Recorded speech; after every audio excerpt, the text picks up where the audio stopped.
Hello guys, welcome back to our channel family वाली feeling. आज का ये वीडियो फैमिली रिलेटेड नहीं है, थोड़ा अलग है। अलग क्या है? आज का इस वीडियो में हम लोग जानेंगे कि आप खुद अपने पासपोर्ट को कैसे इजीली बना सकते हो, वो भी खुद। खुद का पासपोर्ट खुद ही बनाए, किसी और के भरोसे मत रहिए। खुद का चीज़ खुद को ही करना है, कोई और आकर नहीं करेगा। तो बहुत इजीली बना लोगे, कोई प्रॉब्लम नहीं है, कोई कुछ अलग हटके नहीं है, कुछ मैजिक भी नहीं है, बहुत ही नॉर्मल सा प्रोसेस है।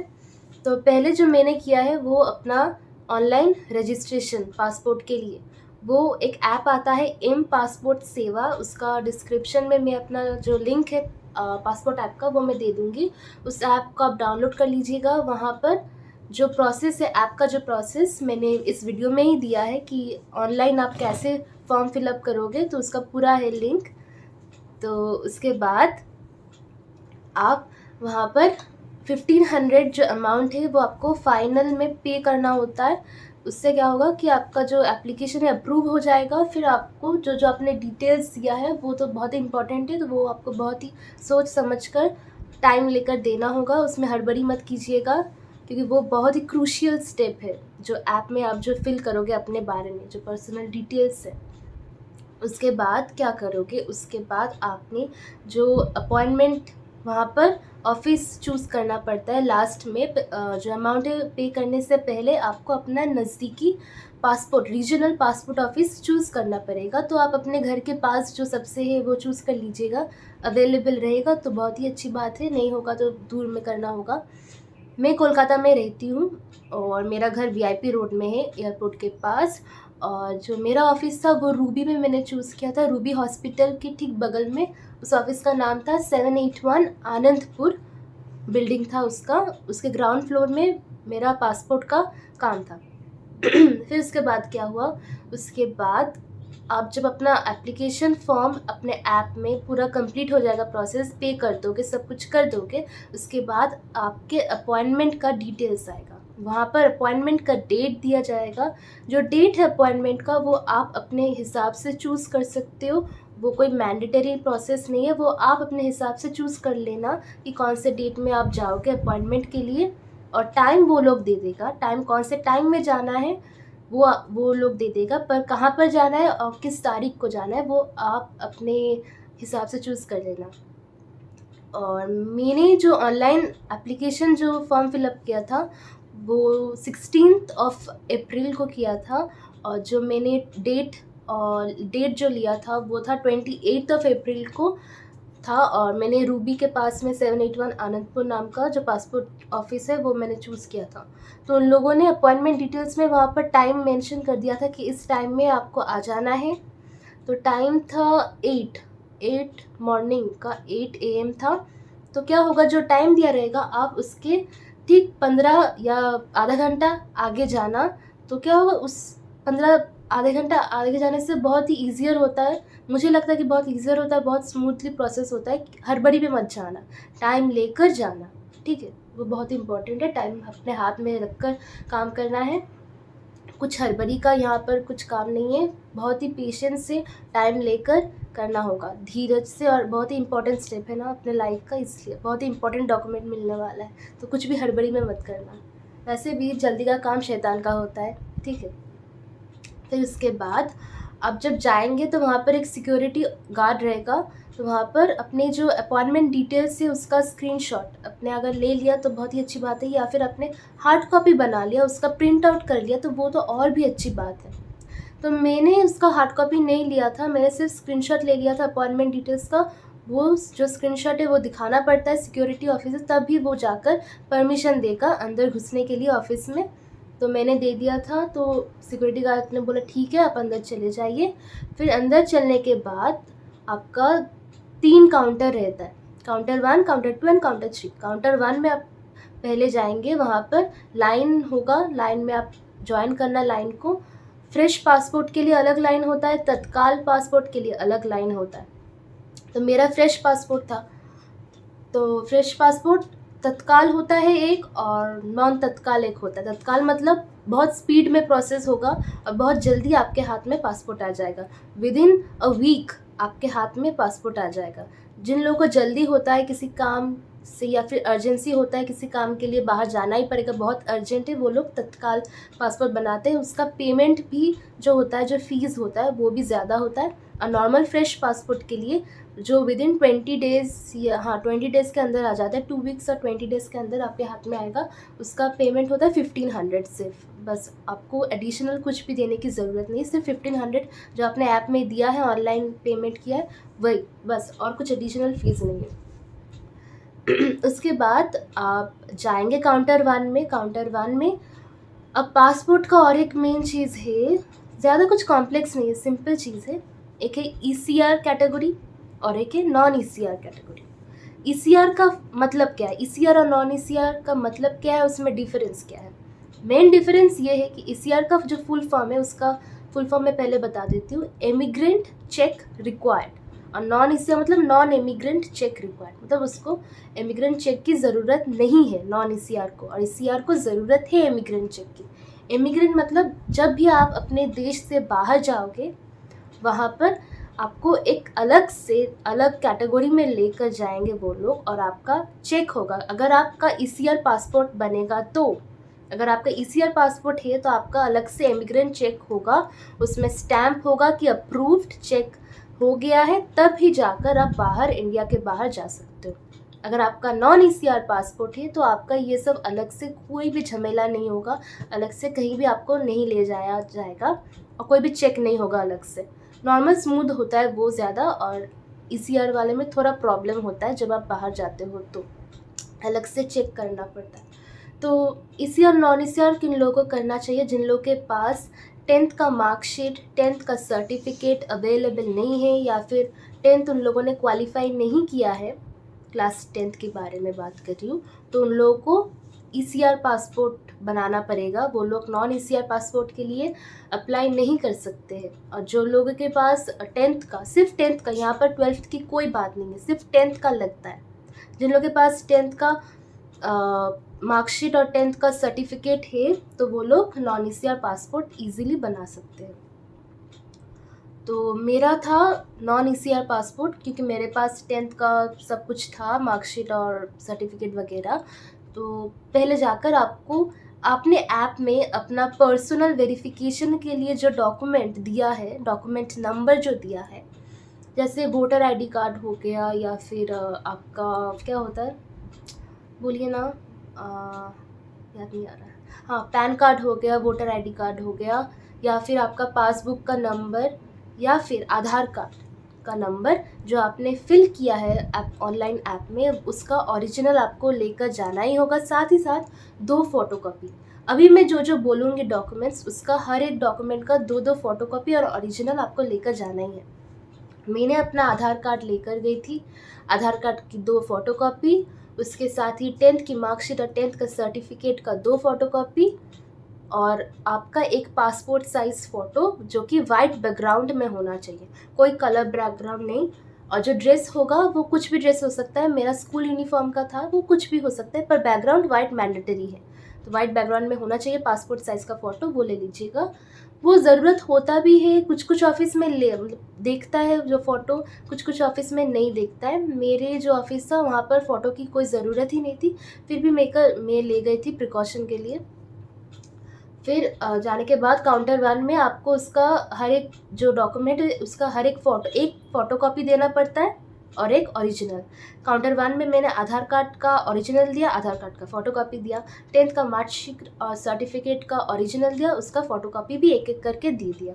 फिर उसके बाद जो मैम था, उन्होंने मुझे एक टोकन दिया, एक रैंडम टोकन नंबर था, उस टोकन को देकर बोला कि आप जाइए काउंटर 2 में जाकर, वेटिंग लिस्ट जो एरिया था वहाँ पर जाकर बैठिए। आपका वहाँ पर क्या होता है, आप जब बैठेंगे वहाँ पर देखेंगे आपके सामने स्क्रीन, LED स्क्रीन टीवी की जैसे वहाँ पर लगा रहता है, वहाँ पर आपका टोकन नंबर रहता है, हर एक को टोकन दिया जाता है आपके साथ ही और जो पर्सन से आए हैं उन लोगों को भी दिया जाता है। तो आपका जब देखेंगे कि आपके स्क्रीन में आपका टोकन नंबर शो हो रहा है, साथ ही साथ आपका नाम भी आ रहा है उसके बगल में, तब आप जाएंगे काउंटर 2 में। काउंटर 2 में ऐसे बहुत सारे ऑफिसर्स रहते हैं, बहुत सारे से 15-20 ऑफिसर्स रहते हैं काउंटर 2 में। आपको जो ऑफिसर आपको बुलाएगा, आपके नाम को बुलाएगा और आपका जो टोकन नंबर जो आपको दिया गया वो बोलकर बोलेगा कि ये टोकन नंबर का जो नाम है आपका कौन है, वो मेरे पास आइए। तो आप जाएंगे उस ऑफिसर के पास, वो क्या करेगा, वो आपका एक फ़ोटो खींचेगा पहले, और वो फ़ोटो फाइनल हो जाएगा आपके पासपोर्ट के लिए। जो फ़ोटो आप वहाँ पर लेंगे वही फ़ोटो आपके पासपोर्ट में आएगा। और साथ ही साथ आपको जो अपने जो डॉक्यूमेंट्स थे उसका ओरिजिनल और एक फ़ोटोकॉपी, इसलिए मैंने बोला था कि 2-2 फ़ोटोकॉपी करके लेकर जाइएगा। 3 हो सके तो और भी बेहतर, पर 2 की मतलब ज़रूरत होता है। पहले काउंटर 1 में एक-एक फ़ोटोकॉपी ले लेते हैं, ओरिजिनल देखते हैं। फिर काउंटर 2 में जो आपने आधार कार्ड और जो आपका बर्थ सर्टिफिकेट, हाँ, काउंटर 2 में आपका आधार कार्ड देखेगा ओरिजिनल, उसका ज़ेरॉक्स कॉपी एक ले लेगा। 10th का मार्कशीट और सर्टिफिकेट दोनों का ही ओरिजिनल देखेगा और दोनों का ही एक-एक करके फ़ोटोकॉपी ले लेगा। आपने जो फिर आपका बर्थ सर्टिफिकेट है उसका एक फ़ोटोकॉपी वो ले लेगा, ओरिजिनल दिखेगा, फ़ोटोकॉपी एक लेगा। फिर वो सब चीज़ को स्टेपल करके वो आपको बोलेगा कि आपका जो सिग्नेचर है, फुल सिग्नेचर जो आप नॉर्मली करते हो, कुछ अलग मत कर देना, क्योंकि वो सिग्नेचर बहुत ही क्रूशियल है, वही आपके पासपोर्ट में भी प्रिंट किया हुआ रहेगा। तो वो सिग्नेचर एकदम हूबहू जो आपके नॉर्मल डेली लाइफ में करते हो, जो आपको आदत है, वही सिग्नेचर कीजिएगा, कुछ अटपटा मत कर दीजिएगा, ठीक है, स्टाइल मारने के लिए। तो नॉर्मल सिग्नेचर कीजिएगा जो आपको याद रहे बाद में। फिर सिग्नेचर करने के बाद वो आपका फिंगरप्रिंट लेंगे, आपके लेफ़्ट और राइट हैंड दोनों का फिंगरप्रिंट लेंगे, आपका फ़ोटो लेंगे और सिग्नेचर लेंगे और डॉक्यूमेंट्स चेक करेंगे, आधार कार्ड और बर्थ सर्टिफिकेट और 10th के मार्कशीट का, बस हो गया। 10th के मार्कशीट और सर्टिफिकेट का बस हो गया। फिर आपको जो एक और टोकन नंबर दे देंगे वो लोग और बोलेंगे कि जाइए काउंटर 3 में जाइए, वहाँ के वेटिंग लिस्ट में आप बैठिए। काउंटर 3 में चले जाइएगा, वेटिंग लिस्ट में बैठिएगा। फिर वहाँ पर भी एलईडी स्क्रीन जैसे काउंटर 2 में था, सेम प्रोसेस है, एलईडी स्क्रीन रहेगा। वहाँ पर आपका जब टोकन नंबर शो करेगा आपके नाम के साथ, वहाँ पर भी बहुत सारे ऐसे 8-10 ऑफिसर्स बैठे रहते। जब शो करेगा आप जाइएगा, जब आपका नाम बुलाया जाएगा आप जाइएगा, वहाँ पे सिर्फ आपका ओरिजिनल दीजिएगा, सिर्फ आधार कार्ड का ओरिजिनल, 10th के मार्कशीट और सर्टिफिकेट का ओरिजिनल, और अगर बर्थ सर्टिफिकेट बोलेगा तब दीजिएगा, नहीं बोलेगा तो देने की ज़रूरत नहीं है। सिर्फ ओरिजिनल शो कीजिएगा, फिर ले लीजिएगा वापस, भूल मत जाइएगा, वहाँ पर दिए रख के चले आइएगा, नहीं, आपको देना है फिर लेना भी है, सिर्फ देकर चले आना नहीं है, लेना भी है। फिर से कोई भी ओरिजिनल वो लोग नहीं लेता है, सिर्फ देख कर दे देता है, तो आपको ओरिजिनल सबमिट करने की कोई ज़रूरत नहीं है। ओरिजिनल कहीं पर भी सबमिट नहीं होता, वो आपका खुद का है, सिर्फ दिखाने के लिए होता है, और ज़ेरॉक्स कॉपी सबमिट करने के लिए होता है। तो दिखाकर वापस रख लीजिएगा आपके पास, क्योंकि वो बहुत इम्पोर्टेंट है, ज़्यादा इम्पोर्टेंट है, जो आपने ओरिजिनल डॉक्यूमेंट्स लेकर गए हैं। फिर उसके बाद आपको एक बुकलेट टाइप का होगा आपके पास, 7-8 पेज का। वो बुकलेट में क्या रहता है, आपका हर एक चीज़ का फ़ोटोकॉपी वहाँ पर स्टेपल किया हुआ रहता है। उसके साथ ही आपका एक एप्लीकेशन जो उन लोगों ने प्रिंट आउट किया है, उन लोगों के सॉफ्टवेयर से, जहाँ पर आपका फ़ोटो भी रहेगा, जो फ़ोटो आपको पासपोर्ट में प्रिंट किया हुआ रहेगा, वही फ़ोटो आपके पास भी एक रहेगा एक डॉक्यूमेंट में। साथ ही साथ आपका ARN नंबर एक दे देता है, यूनिक ARN नंबर, हर एक का जैसे आधार कार्ड का नंबर होता है हर एक का अलग, वो आपके पास एक ARN नंबर टाइप का रहेगा उन लोगों के जो प्रिंट आउट में से। और फ़ोटो रहेगा, आपका सिग्नेचर रहेगा, जो सिग्नेचर फाइनलाइज हो जाएगा आपके पासपोर्ट के लिए, जो फ़ोटो फाइनलाइज हो जाएगा आपके पासपोर्ट के लिए, वो फ़ोटो भी रहेगा। और आपका डॉक्यूमेंट्स का डिटेल्स रहेगा कि ये नॉन ECR पासपोर्ट है, आपका डेट ऑफ बर्थ, आपका सब हर चीज़ रहेगा। फिर उसके बाद आप जब एग्ज़िट करेंगे वो सिक्योरिटी ऑफिसर को दिखाना पड़ेगा, और वहाँ पर एक रजिस्टर में जो सिक्योरिटी ऑफिसर आपको देगा उसमें आपका पूरा नाम, डेट और जो ARN नंबर जो आपको मिला है प्रिंट आउट में, वो ARN नंबर आपको वहाँ पर फिलअप करना होगा, वो सिक्योरिटी पर्पस के लिए कि हाँ ये जो आदमी है जो वो आया था, पूरा पासपोर्ट का प्रोसेस इसने फुलफ़िल किया और ये एग्ज़िट कर रहा है, इसका हो गया है, अब ये एग्ज़िट करे, इसके लिए वो उन लोग के पास एक सिक्योरिटी के लिए रहता है आपका वो चीज़। फिर उसके बाद क्या, उसके बाद घर में जाइएगा कुछ नहीं करना है। उसके बाद आपको कुछ नहीं करना है, आपको कॉल किया जाएगा पुलिस वेरिफ़िकेशन के लिए। पुलिस वेरिफ़िकेशन के लिए आपको जाना पड़ेगा आपके नज़दीकी पुलिस, आपने जो आपके नज़दीकी पुलिस स्टेशन जो आपने दिया है ऐप में, उसके अनुसार आपका ऑफ़िस सिलेक्ट किया जाएगा। और डेट टाइम वो सब आप कुछ नहीं कर सकते, वो आप सिलेक्ट नहीं कर सकते। आप क्या सिलेक्ट कर सकते हो, आप अपना सिर्फ पुलिस स्टेशन, नज़दीकी पुलिस स्टेशन सिलेक्ट कर सकते हो। पर जो ऑफिस होगा, जो टाइम और डेट होगा, वो जो पुलिस ऑफिसर जो आपको कॉल करेगा पर्सनली, जो आपने फ़ोन नंबर वहाँ पर दिया है उस नंबर में कॉल करेगा, वही बोल देगा। आपके पास एक हफ्ते के अंदर, 1 हफ्ता 10 दिन के अंदर एक कॉल आएगा वेरिफिकेशन के लिए। तो उस कॉल में वो जो ऑफिसर रहेगा वो बता देगा आपको कि कहाँ पर आना है, किस समय में आना है। तो मेरा जो पुलिस वेरिफिकेशन के लिए जो डेट और टाइम था वो 28 था। 28 ऑफ अप्रैल को मुझे जाना पड़ा पुलिस वेरिफिकेशन के लिए। मेरा वेरिफिकेशन के लिए आया था सॉल्ट लेक में। सॉल्ट लेक आरक्षक भवन नाम का एक ऑफिस था, बिल्डिंग था, वहाँ पर मेरा पुलिस वेरिफिकेशन हुआ। वहाँ पर क्या लेकर जाना है, वहाँ पर जो लेकर जाना है वो आपको ऑलरेडी जो कॉल करेगा आपको वो बता देगा। तो कोई अलग नहीं है, तो मैं फिर भी बता दे रही हूँ अगर कुछ आपको प्रॉब्लम या डाउट रहेगा तो उसमें आपको आपका आधार कार्ड सब ओरिजिनल लेके जाना है। कुछ भी फ़ोटो कॉपी करने की ज़रूरत नहीं है, कुछ भी फ़ोटो कॉपी ले जाने की भी ज़रूरत नहीं है, सिर्फ ओरिजिनल कैरी कीजिएगा बस। आपका खुद का आधार कार्ड, आपका अगर वोटर आईडी कार्ड है तो कीजिएगा। मेरा वोटर आईडी कार्ड नहीं है, मैं अभी सिर्फ 18 साल हुई हूँ तो नहीं है, तो सिर्फ आधार कार्ड मेरा पैन कार्ड भी नहीं है। मेरा आधार कार्ड, मेरा बर्थ सर्टिफिकेट, मेरा 10th का मार्कशीट, 10th का पासिंग सर्टिफिकेट, मेरा मम्मी पापा का आधार कार्ड, वोटर आईडी कार्ड और उन लोगों का बर्थ सर्टिफिकेट या फिर एजुकेशनल क्वालिफ़िकेशन का सर्टिफिकेट। आप दोनों में से किसी एक को ले जा सकते हो, दोनों का ही ले जाना होगा। अगर आपके पास मम्मी पापा का एजुकेशनल क्वालिफ़िकेशन सर्टिफिकेट नहीं है तो ठीक है, कोई बात नहीं, आप बर्थ सर्टिफिकेट उन लोगों का लेकर जाइए।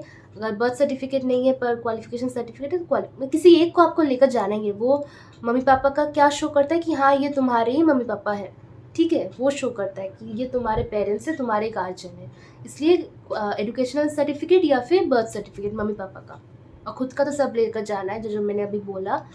और एक इलेक्ट्रिसिटी बिल इसलिए लेकर जाना है कि वो आपका रेसिडेंशियल प्रूफ है, इसलिए आपको एक इलेक्ट्रिसिटी बिल कैरी करना होगा, ठीक है, वो सब लेकर जाइएगा।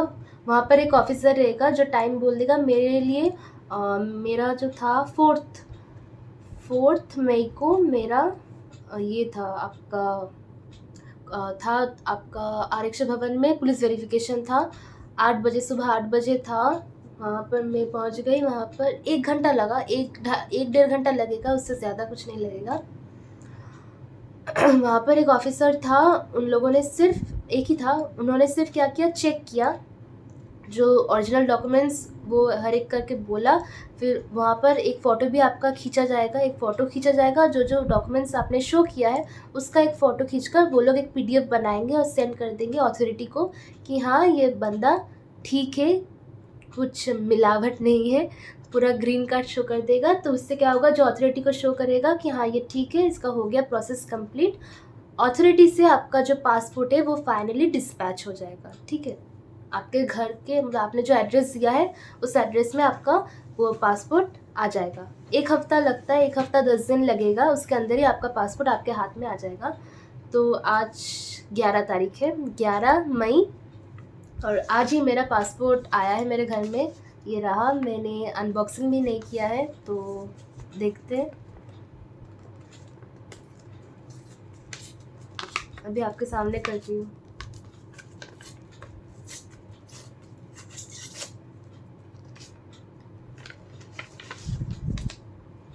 ये रहा,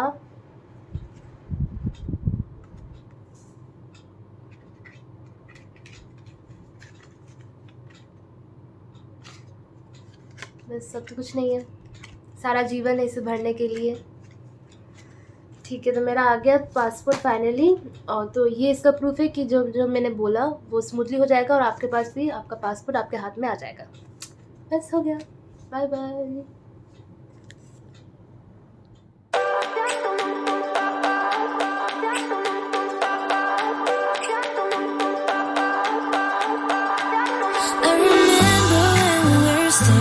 Photo. Don't forget the way you look me in the eyes, and I keep you in my heart is where you are.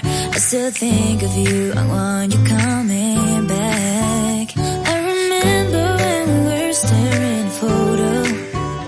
Don't forget the way you look me in the eyes. And I keep you in my heart. And my heart is where you are. I still think of you. I want you coming back. Call me when you want. Baby, I can't take it on my heart. Yeah, yeah. Give me your love. Yeah, yeah. Call me when you want. Baby, I can't take it on my heart. Yeah, yeah. Give me your love. Yeah, yeah, yeah.